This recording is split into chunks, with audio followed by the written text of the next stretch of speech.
ভয় পেয়ে বলে এর কি হয়েছে।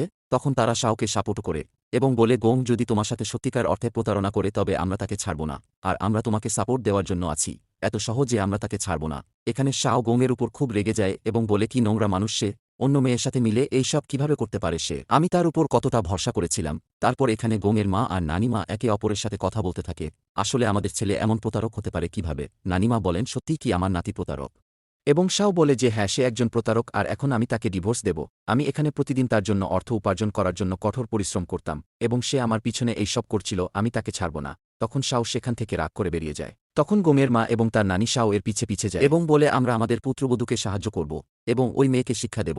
আর শাও এখানে পৌঁছানোর সাথে সাথে লিন তাকে যা ইচ্ছে তাই বলতে শুরু করে। সে বলে তুমি জানো তোমার স্বামী তোমাকে মোটেও পছন্দ করে না এবং সে আমাকে ভালোবাসে, এবং সে তাকে মিথ্যা বলতে শুরু করে যে তারা রাতে কি করেছে এবং তারা কতটা উপভোগ করেছে। কিন্তু শাও বুঝতে পারেন এবং বলেন যে তুমি অভিনয় করা বন্ধ করো, আমি জানি তুমি শুধু ভান করছো।